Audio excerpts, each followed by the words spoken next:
সমাজে প্রচার করছে হিন্দু খাতরে মে হ্যায়, হিন্দু বিপদে আছে, হিন্দুদের নিরাপত্তাই নয়। কিন্তু আপনি খেয়াল করে দেখুন, এদেশে স্বাধীনতার পর থেকে এত সরকার এসেছে, হিন্দু কখনো খাতরাই পড়েনি। 2014 থেকে বিজেপি আসার পরেই হিন্দু খাতরাই পড়েছে, খাতরাই পড়েছে। রেলকে বিক্রি করে দিল। হকার কারা করে? যারা অমুসলিম ভাইরা, 100-র মধ্যে 95 তারা হকারের কাজ করে। এলআইসিতে কাজ করে কারা? 100-র মধ্যে 100% অমুসলিম ভাইরা। এমন করে এলআইসিকে বিক্রি করে দিয়েছে, এয়ারপোর্টকে বিক্রি করে দিচ্ছে, কারেন্টকে বিক্রি করে দিয়েছে। আমার হিন্দু মা বাপ ভাই বোনেদের বলবো, আসামে ডিটেনশন ক্যাম্পে বিজেপি সরকারের নেতৃত্বে 1 লক্ষর উপরে হিন্দু মা বোন বন্দী হয়ে আছে। মনে রাখবেন আমার মা বোনেরা, হিন্দু মা বোন বাপ ভাইরা, আজকে বিজেপি সরকার আমার আপনার মধ্যে বিভাজন লাগাতে চাইছে। এই বিভাজন লাগিয়ে রুজি রুটি, চাকরি বাকরি, জিনিসপত্রের দাম যে হাই হয়ে গেছে, এটাকে ভুলিয়ে রাখার একটা নান ষড়যন্ত্র তারা চালাতে লেগেছে। এছাড়া দ্বিতীয় কিছু নয়। খুব ভালো করে বুঝবেন, আপনারাও বুঝুন, আমার হিন্দু মা বাপ ভাই বোনেরাও বুঝুন। আসুন আমরা ঐক্যবদ্ধ হই। যেভাবে সাদা চামড়ার ব্রিটিশকে তাড়িয়েছি, আজকের এই কালো চামড়ার দেশের দুশ্মন এই ব্রিটিশ গুলোকেও আমাদের ঘরে সংগঠিত হয়ে ঐক্যবদ্ধ হয়ে সংবিধানকে নিয়ে এদের বিরুদ্ধে লড়াই করে এদেরকে তাড়াতে হবে। আপনারা রাজি আছেন না নয়? হাত তুলে বলুন, রাজি আছেন না নয়? তাই আমার মা বোন বাপ ভাই, হিন্দু সমাজের মানুষ, আদিবাসী দলিত সমাজের মানুষ, তারা সব আমাদের আপন। তাদের সঙ্গে বন্ধুত্ব করুন, তাদেরকে বুঝান, তাদেরকে ভাবান, তাদেরকে জাগান। খুব ভালো করে বুঝবেন, আজকে কেন্দ্রে বিজেপি সরকারের এই যে বাবরি মসজিদ শহীদ হয়েছিল, কত তারিখে জানো? একটু সবাই বলুন, সবাই বলুন। 6 ডিসেম্বর। আপনারা জানেন ওই দিনটাই কেন শহীদ হয়েছিল? একটু মন দিয়ে শোনেন, বুঝতে পারবে কেন এই মসজিদের পিছনে লেগেছে। 6 ডিসেম্বর বাবরি মসজিদ কেন শহীদ হয়েছিল জানেন? 6 ডিসেম্বরটা হচ্ছে ডক্টর বাবা সাহেব আম্বেদকরের মৃত্যু দিন ছিল। শুনছেন? ভারতবর্ষের প্রত্যেকটা ধর্মের মানুষ, প্রত্যেকটা সম্প্রদায়ের মানুষ বাবা সাহেব আম্বেদকরকে আমরা রিয়েল হিরো বলে মানি, আমরা সম্মান দিই, তিনাকে পিয়ার করি। কেন? তিনি আমাদেরকে কথা বলার জন্য একটা সংবিধান দিয়ে গেছে। ডক্টর বাবা সাহেব আম্বেদকর এই 6 ডিসেম্বরে তিনি মৃত্যুবরণ করেছিলেন। ডাক্তার বাবা সাহেব আম্বেদকরের এই দিনটাকে পুরো দেশ জুড়ে সর্বধর্মের মানুষেরা এই দিনটাকে তারা পালন করত। এই দিনটাকে দাগ ও কালিমা লাগাবার জন্যে বড় প্ল্যান করে 6 ডিসেম্বর বাবরি মসজিদ, ঐতিহাসিক মসজিদকে শহীদ করে দেওয়া হলো। নিশ্চয়ই আপনারা জানেন 1992 সালে এই শহীদ হয়েছিল। 1992 কেন শহীদ হয়েছিল জানেন? কি গো জানেন? খোঁজ রাখুন। 1979-তে মন্ডল কমিটি বলে, যেমন সাচার কমিটি 2006 হয়েছিল, মন্ডল কমিটি তৈরি হয়েছিল।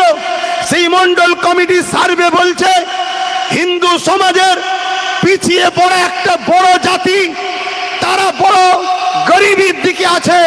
তাই মন্ডল কমিটির এই রিপোর্ট অনুযায়ী তৎকালীন সময় একটা আইন পাস করা হয়েছিল, কি পিছিয়ে পড়া হিন্দু সমাজের মানুষকে 27% চাকরিতে সংরক্ষণ দিতে হবে। এই 27% চাকরি পিছিয়ে পড়া হিন্দু সমাজের মানুষ পাবে, এটাকে মেনে নিতে পারলো না। তাই বড় প্ল্যান করে 1992 সালে বাবরি মসজিদকে সামনে রেখে হিন্দু মুসলমান খেলার জন্য এই প্ল্যান করে বাবরি মসজিদকে শহীদ করে দিয়েছিল। আজকের দিনেও এই মসজিদ, মাদ্রাসা, কবরস্থান ওয়াকাবের পিছনে লাগার কারণ একটা হলো, আজকে দেশের বুকে বিজেপির কোনো মুখ দেখাবার রাস্তা নয়, না কোনো কলকারখানা করেছে, না কোনো ছেলেদের চাকরির ব্যবস্থা করতে পেরেছে, না রুজি রুটির ব্যবস্থা করতে পেরেছে। উপরন্তু বিজেপি আসার পরে আমার দেশের চতুর্দিকে যতগুলো দেশ আছে সবার সঙ্গে ঝগড়া লেগে গেছে। আর একটু খুলে বলি, আমার হিন্দু মা বাপ ভাই বোনেরা, আর আপনারাও শুনে রাখেন, প্রচার করবেন, যদি বিজেপি হিন্দু দরদি হয় তাহলে নেপালে তো 95% হিন্দু, সেই নেপালের সঙ্গেও ভারতের সম্পর্ক ভালো নেই কেন? জবাবটা বিজেপিকে দিতে হবে। জানেন তো নাকি নেপালে 95% হিন্দু, সেখানে সম্পর্ক ভালো নেই। যদিও বা বাংলাদেশের সঙ্গে সম্পর্ক ছিল, এক হাসিনাকে নিয়েছে আর বাংলাদেশের সঙ্গে সম্পর্কটা খারাপ করার চেষ্টা করছে। চতুর্দিকে আমাদের দুশ্মন হয়ে গেছে। খুব ভালো করে বোঝেন, আজকে বলছে হিন্দু ভাইদেরকে নাগরিকত্ব দেবো। এই তথ্যগুলো শোনেন, সমাজকে বলবেন, দূরে কাছে আমার হিন্দু ভাইয়েরাও শোনেন। পাকিস্তান থেকে স্বামী একজন গায়ককে ভারতবর্ষে নিয়েছে, ভারত সরকার তাকে নাগরিকত্ব দিয়েছে, এর জন্য কোনো বিল অ্যামেন্ডমেন্ট করতে হয়নি। আজকে বাংলাদেশ থেকে একজন মুসলমান নামধারী হাসিনাকে নিয়েছে, তাকে আমার দেশে ঘর দিয়েছে, গাড়ি দিয়েছে, সিকিউরিটি দিয়েছে, এর জন্য কোনো বিল করতে লাগে না। অথচ আমার গরিব হিন্দুগুলো আজও ফুটপাতে পড়ে আছে। আমার গরিব হিন্দু মা বোনগুলো এই ঠান্ডায় তারা থরথর করে কাঁপছে। আজকে গরিব হিন্দু মা বোনগুলো তাদের চাকরি কারবার নয়, এই যে জিনিসটাকে মাইন্ড থেকে ডাইভার্ট করার জন্য হিন্দু মুসলমান হিন্দু মুসলমান হিন্দু মুসলমান করতে চাইছে। এটা আপনাদের বুঝাতে হবে। তাদের থেকে মুখ ঘুরিয়ে নিলে হবে না। এমন কোন ভাষা মুখ দিয়ে বললে হবে না যাতে আমার হিন্দু ভাইদের দিলে আঘাত লাগে। এ লড়াই হিন্দু মুসলমানের লড়াই নয়, এ লড়াই নিজের দেশকে বাঁচাবার লড়াই। এ লড়াই নতুন প্রজন্মদের হাতে রুজি রুটি চাকরি দিবার লড়াই। এ লড়াই আমার ভারতবর্ষকে এই জালিম সরকারের হাত থেকে মুক্ত করার লড়াই। এ লড়াইয়ে আমরা জীবনের শেষ নিঃশ্বাস পর্যন্ত লড়বো। রাজি আছেন? হাত তুলে বলুন রাজি আছেন? তাহলে আজকে এই ঢোলা দক্ষিণ 24 পরগনা মাদারতলা থেকে এই লড়াইয়ের এই এলাকা থেকে শুরু হলো। আগামী দিন আমরা রাজ্যের বিভিন্ন জায়গায় করার পর আগামী দিন কলিকাতার রাজপথে স্তব্ধ করতে যাব। আপনারা সেদিন সারা দেবেন তো নাকি? হাত তুলে বলুন সারা দেবেন তো নাকি? আপনাদের ধৈর্য সময় আছে তো? একদিন, দুদিন, 3 দিন, 4 দিন, 5 দিন, প্রয়োজন হলে বছরও থাকতে হয়, থাকবো। পারবেন তো নাকি? হাত লম্বা করে বলুন। ধোকা দিচ্ছেন না তো? ধোকা দিচ্ছেন না তো? আপনার কারণ এটা দেশকেও বাঁচাবার লড়াই, সংবিধানকেও বাঁচাবার লড়াই, পাশাপাশি আমার ধর্মীয় অধিকারকে বাঁচাবার লড়াই। এবারে আসুন, কেন ওয়াকফ বিল করতে চাইলো এ সম্বন্ধে একটু বলি। একটু বলি নাকি? এখনই ধৈর্য হারা হয়ে যাচ্ছেন না তো? মনে রাখবেন ওয়াকফটা কি জিনিস। আমার পূর্বে অনেকে বলেছে, আমিও 2-1 কথাই বলছি। উৎসর্গ করা, গিফট করা, কুরবান করে দেওয়া। কথা বুঝে আসছে? ধনী মানুষেরা তাদের সম্পদকে আল্লাহর রাহে উৎসর্গ করেছে। উদ্দেশ্য মসজিদের উন্নতি, মাদ্রাসার উন্নতি, কবরস্থান, খানকা, বিশেষ করে মুসলিম গরিব ছেলেদের এডুকেশন, শিক্ষার জন্য দান করেছে। শুনছেন? কিন্তু মনে রাখবেন 77 বছর ধরে এই ওয়াকফ সম্পদকে লুটে পুটে খাওয়া হচ্ছে। সবাই খেয়েছে বাপ, সবাই খেয়েছে। যদি এই ওয়াকফ সম্পত্তিকে মুসলিম গরিব ছেলে মেয়েদের পিছনে খরচ করা হতো, তাহলে আমার ভারতবর্ষে একটা এপিজে আব্দুল কালাম কেন, হাজার হাজার এপিজে আব্দুল কালাম আজকে তৈরি হয়ে যেত। তাহলে আমেরিকাকে দেখে ভয় করতে হতো না, আমেরিকা আমাদেরকে আব্বা বলে ভয় করত। আর আমার সমাজের হাজার হাজার যুব সমাজ, তারা পড়াশোনা করে চাকরি, বিভিন্ন জায়গায় দেশের গর্ব তৈরি হতো। কিন্তু দুঃখের বিষয়, আজকে 2024-এ কেন্দ্র সরকার বলছে ওয়াকফ সম্পত্তি নাকি নষ্ট হয়ে যাচ্ছে। তাই আমি একটা নতুন অ্যামেন্ডমেন্ট বিল তৈরি করব। ওই বিলের মধ্যে কি আছে আমার পূর্বে নিশ্চয়ই আলোচনা করেছে। আমি সংক্ষেপে একটা কথা বলবো। ওই বিলের মধ্যে একটা অপশন আছে, ওই কমিটির মধ্যে অমুসলিম ভাইদেরকে ঢুকানো হবে।